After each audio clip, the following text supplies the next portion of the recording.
The spirit consciousness की दुनिया में आपका स्वागत है। The astral body and other astral phenomena के पुस्तक अध्ययन सत्र में अब हम मॉड्यूल 2 में आगे बढ़ेंगे, जिसमें हम सीखेंगे एस्ट्रल द्रव्य की परस्पर प्रकृति।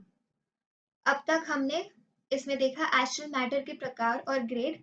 आगे बढ़ते हुए देखेंगे इनकी परस्पर प्रकृति। एस्ट्रल एटम्स में भौतिक एटम तैरते हैं। एस्ट्रल पदार्थ भौतिक पदार्थ से मेल खाता है। एस्ट्रल दुनिया प्रकृति की एक अवस्था है।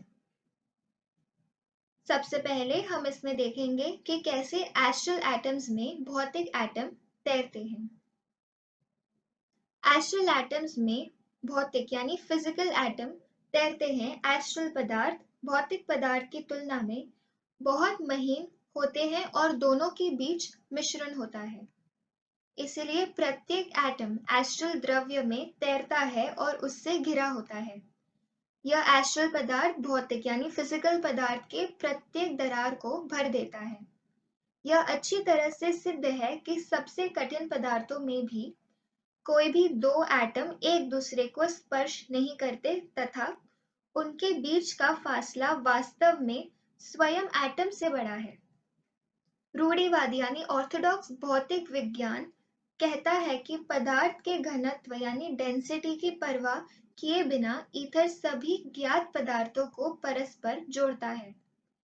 जिस तरह से ईथर पदार्थों के बीच और कणों के भीतर स्वतंत्र रूप से चलता है, एस्ट्रल पदार्थ पूर्ण स्वतंत्रता के साथ भौतिक पदार्थ का परस्पर संबंध रखता है। अब हम देखेंगे एस्ट्रल पदार्थ भौतिक पदार्थ से मेल खाता है। एस्ट्रल पदार्थ भौतिक पदार्थ के साथ सटीक रूप से मेल खाता है, जिसे वो इंटरपेनिट्रेट करता है। प्रत्येक भौतिक पदार्थ संबंधित घनत्व यानी डेंसिटी के एस्ट्रल पदार्थ को आकर्षित करता है। ठोस भौतिक पदार्थ ठोस एस्ट्रल पदार्थ द्वारा आपस में जुड़े होते हैं।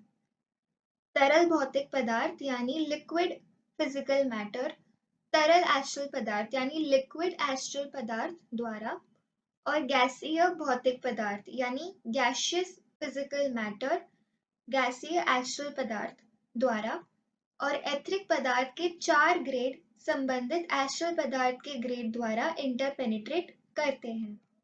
इसीलिए एक जीव एस्ट्रल शरीर और भौतिक दुनिया में एक ही स्थान पर मौजूद हो सकता है, फिर भी वे एक दूसरे से पूरी तरह से अचेत होंगे और किसी भी तरह से दूसरे के मुक्त संचलन यानी फ्री मूवमेंट में दखल नहीं देंगे।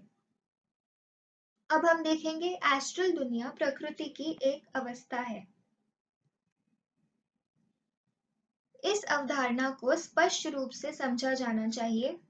इस मौलिक अवधारणा को स्पष्ट रूप से समझे बिना बड़ी संख्या में अन्य घटनाओं को समझना संभव नहीं है।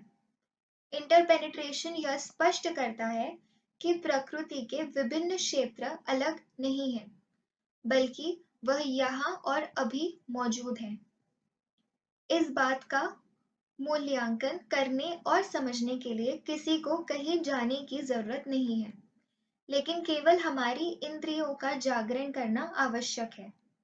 एस्ट्रल दुनिया इसीलिए प्रकृति की एक अवस्था है, न कि एक भौतिक स्थान। अब अगले वीडियो में हम देखेंगे एस्ट्रल मैटर की एटम संरचना। धन्यवाद।